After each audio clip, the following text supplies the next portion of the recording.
আসসালামু আলাইকুম। প্রিয় দর্শক, আমার ধারণা আপনারা সবাই জানেন যে আজকে আমি কী নিয়ে কথা বলবো। এটা আসলে এটা নিয়ে আলোচনা করাটা একটু বিব্রতকর, একটু লজ্জাজনকও বটে। কারণ আমি জানি আমার এই অনুষ্ঠানটা, এই আলোচনাগুলো পরিবার নিয়ে সবাই শুনেন, যে কারণে পরিবারের সবার সঙ্গে বসে এটা শোনাটা হয়তো অনেকের জন্য বিব্রতকর মনে হতে পারে। কিন্তু আমি বলবো এই কারণে যে আমি সাধারণত এই ধরনের কথা বলতে চাই না, কিন্তু বলবো এই কারণে যে ঘটনার কেন্দ্রে যারা আছেন তারা আমাদের রাষ্ট্রের, দেশ কিভাবে চলবে, আমার আপনার ভাগ্য কিভাবে নির্ধারিত হবে, আমাদের জন্য নতুন কি আইন তৈরি হবে, এই সমস্ত কাজের দায়িত্বপ্রাপ্ত ব্যক্তি। এত গুরু দায়িত্ব যারা দেশ চালাচ্ছেন, তাদের প্রকৃত চেহারাটা কেমন, এটা নিয়ে যদি আলোচনা আমরা না করি, যত কুৎসিত তাদের চেহারা হোক না কেন, আমি মনে করি এটা আমাদের সামনে একবার আসা দরকার। আপনারা বুঝতেই পারছেন, সাতক্ষীরা 4 আসনের এমপি গাজী নজরুল ইসলাম, ওনাকে নিয়ে কথা বলতে চাচ্ছি। ওনার বেশ কয়েকটা ভিডিও সোশ্যাল মিডিয়ায় এরই মধ্যে মোটামুটি ভাইরাল, মোটামুটি না ভালোই ভাইরাল হয়েছে। ফেসবুক খুললেই এগুলি দেখা যায় যে একটা খুবই কম বয়সী একটা নারীকে নিয়ে উনি আপত্তিকর ভঙ্গিতে নানা রকম কাজকর্ম করছেন। যাক, এগুলো নিয়ে আমি ডিটেলে যাচ্ছি না। তো সবাই আপনারা দেখেছেন, এবং এটা নিয়ে আমিও দেখেছি। আমার কাছে একজন পাঠিয়েছিল আজকের থেকে 2 দিন আগে। তো আমি প্রথম মনে করেছিলাম এটা হয়তো এআই দিয়ে বানানো অথবা সঠিক নয়, কিন্তু আজকে আমি এটা আলোচনা করলাম যখন দেখলাম ওই ভদ্রলোক নিজেই এই বিষয়ে একটা ব্যাখ্যা দিয়েছেন। উনি একটা বিবৃতি দিয়েছেন। সেই বিবৃতিতে বলেছেন এই মেয়েটাকে, এই ভদ্রমহিলাকে উনি বিয়ে করেছেন, এবং উনি বিয়ে করেছেন কবে? জুন মাসের, এবছরের জুন মাসের 17 তারিখে। এবং উনি এটাও বলেছেন ওনার যিনি প্রথম স্ত্রী আছেন মাকসুদা ইসলাম, তার অনুমতি নিয়েই উনি এই বিয়েটা করেছেন। দেখুন, প্রথম স্ত্রীর অনুমতি নেওয়াটা এটা কিন্তু ইসলামী আইন অনুযায়ী জরুরি না, ইসলামী আইন অনুযায়ী জরুরি না, কিন্তু তারপরে উনি প্রথম স্ত্রীর অনুমতি নিয়ে বিয়ে করেছেন, এ কথা বলেছেন। মানে হলো এটা যে উনি আমাদের দেশের যে আইন আছে সেটাও মানতে চাচ্ছেন। ভালো কথা, কোনো সমস্যা নেই। এবং আমি তারপরে এটাও দেখলাম এক ভদ্রমহিলা নেকাব পরা, খালি এইটুকু চোখটুকু দেখা যায় আর সম্পূর্ণ ঢাকা। উনি নিজেকে মাকসুদা ইসলাম হিসাবে দাবি করলেন যে আমি মাকসুদা ইসলাম, আমার স্বামী আরেকটা বিয়ে করেছেন। এটা নিয়ে অনেকে নানা রকম কথাবার্তা বলছেন। যদি এই সমস্ত বিষয় বন্ধ না করা হয় তাহলে উনি আইনগত ব্যবস্থা নেবেন। আমার কাছে এই জায়গাটা ক্লিয়ার না, উনি কেন আইনগত ব্যবস্থা নেবেন? ওনার নাম থেকে বলে নাই, বিয়ে করেছেন কি করেন নাই এ নিয়ে বিতর্ক হয়েছে ওনার স্বামীর সঙ্গে, ওনার যে কথিত দ্বিতীয় স্ত্রী মরিয়ম খাতুন, তার সঙ্গে। তো উনি কেন আইনগত ব্যবস্থা নেবেন আমি বুঝতে পারলাম না। এটা আমার কেন যেন মনে হয় উনি স্বামীর চাপে পড়ে হয়তো এই জন্য কথা বলেছেন, আবার নাও বলতে পারেন, সেটা নিয়ে আমার কোনো বক্তব্য নেই। বাট ওনারটা দেখলাম আর কি আমি। তো গাজী নজরুল ইসলাম সাহেব দাবি করেছেন যে এই ভদ্রমহিলাকে উনি বিয়ে করেছেন 17 জুন, এবং তারপর ওনার কিছু ছবি ঘনিষ্ঠভাবে কিছু ছবি, ওনার যে ড্রাইভার তিনি নাকি এটা ধারণ করেছেন, ভিডিও করেছেন, করে অনলাইনে ছড়িয়ে দিয়েছেন ওনাকে হেনস্থা করার জন্য। ওনার ড্রাইভারের নাম হলো ওবায়দুর রহমান। এই ওবায়দুর রহমান সাহেব দেখলাম আবার উনি একটা চিঠি লিখেছেন, পাবলিক করেছেন চিঠি। সেটাতে উনি বলেছেন যে ওনাকে নাকি এই গাজী নজরুল ইসলাম সাহেবের লোকজন যে ওনাকে মেরেছেন, এবং মারার পর ওনার ফ্যামিলিদের বাসায় যেয়ে মেরেছেন, মারধর করেছেন, এবং এই সমস্ত কারণে উনি সরকারের কাছে ওনার নিরাপত্তা চাচ্ছেন। এবং ওবায়দুর রহমান সাহেব আরও বলেছেন যে আমি তো ওনার ড্রাইভার ছিলাম, বিভিন্ন সময় ওনার সঙ্গে বিভিন্ন জায়গায় গিয়েছি, উনি একটা খুবই কত খারাপ লোক গাজী নজরুল ইসলাম, এই সংক্রান্ত উনি একটা ডিটেল বর্ণনা দিয়েছেন। এবং কত জায়গায় কয় জায়গায় উনি কোন জায়গায় নারীদের নিয়ে গিয়েছেন তারও একটা বর্ণনা দিয়েছেন। ওই ডিটেলে আমি যাব না, যাওয়ার দরকারও নেই। এখানেও একটা প্রশ্ন যে আপনি তো অনেকদিন ধরে ড্রাইভার ছিলেন, তা আগে কেন ছাড়লেন না চাকরিটা, এখন শেষে এসে মার খেয়ে ছাড়লেন, ঘটনাটা কী? এগুলো নানা ধরনের কথা কিন্তু আছে। মজার ব্যাপার হলো উনি 17 তারিখে বিয়ে করেছেন। আরেকটা জিনিস আমরা দেখলাম যে এই যে ভদ্রমহিলা মরিয়ম খাতুন, যিনি ওনার দ্বিতীয় স্ত্রী, এই ভদ্রমহিলার জন্ম হলো 2008 সালের 25শে মে। সেই হিসেবে এই বছরের 25শে মে ওনার 18 বছর পূর্ণ হয়েছে। মের 25 তারিখে 18 পূর্ণ হয়েছে, জুন মাসের 17 তারিখে গাজী নজরুল ইসলাম ওনাকে বিয়ে করেছেন বলে দাবি করেছেন। তার মানে আইনগতভাবে আপনি আটকাতে পারবেন না, 18 পরেই ওনার বিয়ে হয়েছে যদি সত্যি হয়ে থাকে। ইন্টারেস্টিং হলো যে এই 17 জুন উনি বিয়ে করেছেন, তার ঠিক 5 দিন পর 22শে জুন তারিখে গাজী নজরুল ইসলাম সাহেব এই মরিয়ম খাতুনের একটা বায়োডাটা, সেখানে উনি একটা সুপারিশ করেছেন, ওনার সিল, ওনার স্বাক্ষর সহ। সেই সুপারিশে উনি লিখেছেন যে ওনাকে মানে জোর দাবি জানাচ্ছে ওনাকে চাকরিটা দেওয়া, একটা কাজ দেওয়ার জন্য আর কি, এই ব্যাপারটা গুরুত্ব সঙ্গে বিবেচনার জন্য মানে উনি সুপারিশ করেছেন। এবং এই যে বায়োডাটাটা আছে, সেই বায়োডাটাতে মরিয়ম খাতুন নিজেকে দাবি করেছেন যে উনি আনম্যারিড, মানে অবিবাহিত। তাহলে বিয়ের 5 দিন পর একটা বায়োডাটা যেখানে ওনাকে অবিবাহিত হিসেবে দাবি করা হয়েছে, সেখানে গাজী নজরুল ইসলাম আবার চাকরির জন্য সুপারিশ করেছেন। বিষয়টা একটু কেমন হয়ে গেল না?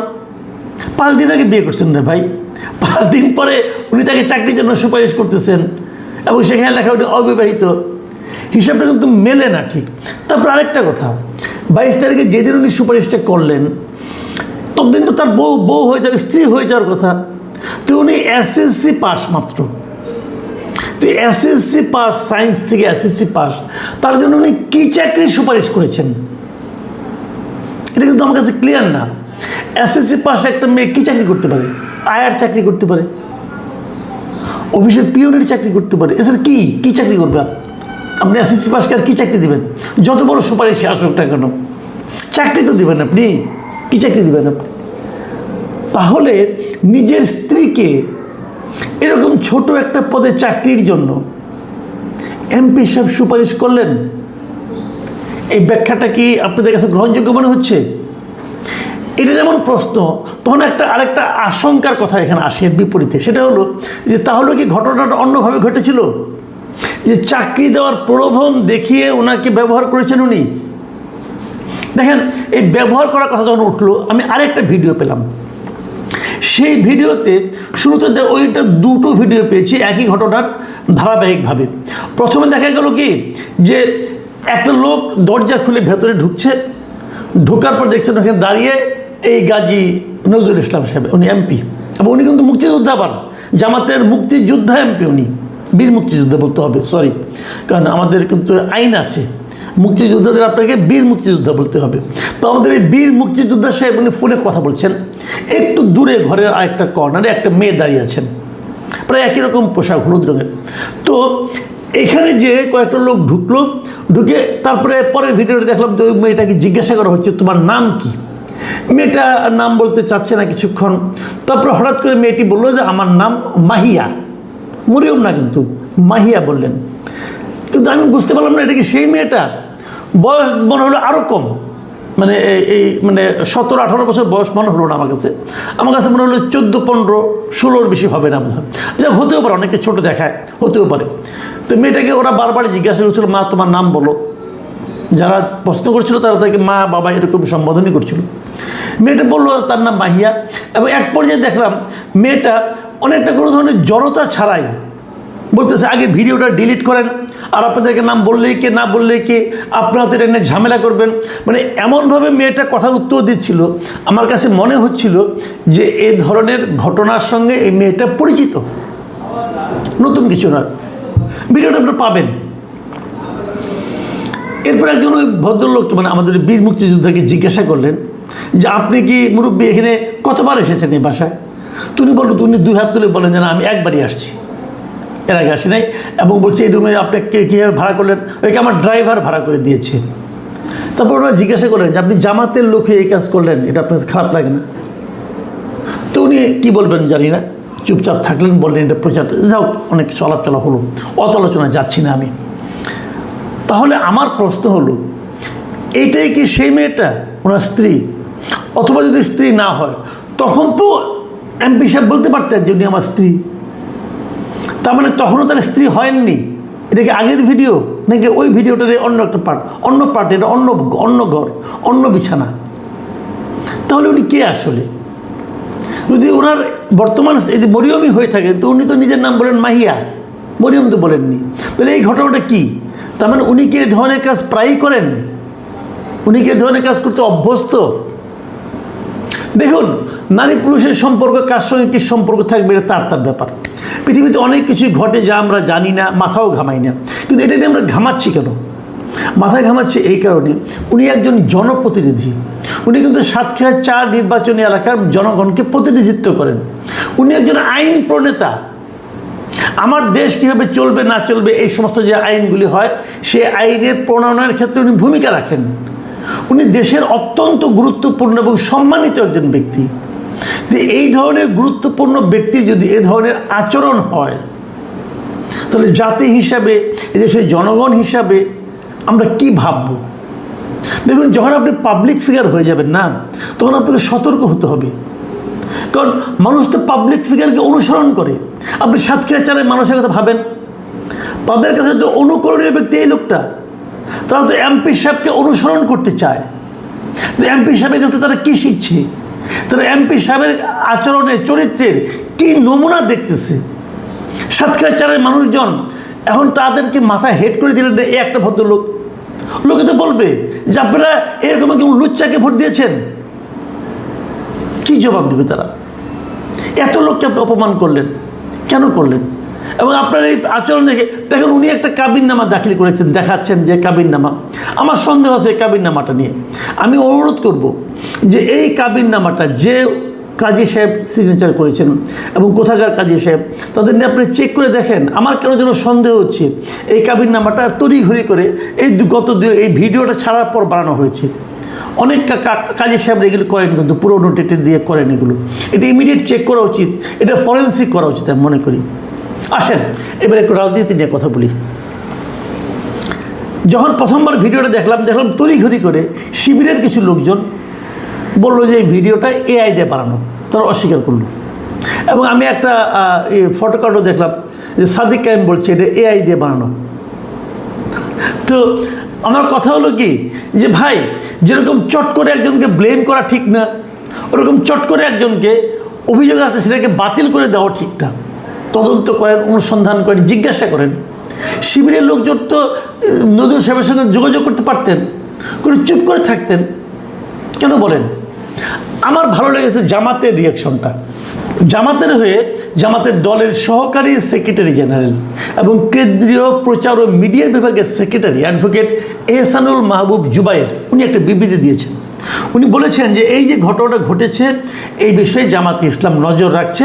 তারা এটা নিয়ে এরই মধ্যে গাজী নজরুল ইসলামের নিজের বিবৃতি, তার প্রথম ও দ্বিতীয় স্ত্রী এবং দ্বিতীয় স্ত্রীর যে সমস্ত কথাবার্তা আছে সেগুলো তারা খতিয়ে দেখছে এবং খোঁজখবর নিচ্ছে এবং প্রকৃত ঘটনার তথ্যপত্র সংগ্রহ করার পর জামাতে ইসলামী তাদের সাংগঠনিক নিয়ম অনুযায়ী প্রয়োজনীয় পদক্ষেপ গ্রহণ করবে। আমি এই জামাতকে ধন্যবাদ দেব এই কারণে যে আপনারা একটা সঠিক সিদ্ধান্ত নিয়েছেন। দেখুন, পুরো ঝুড়ির মধ্যে একটা যদি পচা ডিম থাকে না, তাহলে পুরো ডিমগুলি কিন্তু আলটিমেটলি মানুষ সন্দেহের চোখে দেখে। জামাত ইসলামের কথা বলে, জামাত ইসলামী জীবন ব্যবস্থার কথা বলে।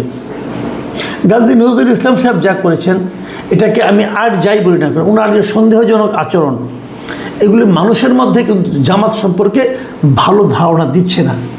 বিপরীত দিকে জামাত যখন ইসলামের কথা বলে তখন মানুষ মনে করে এটাই বুঝি ইসলাম।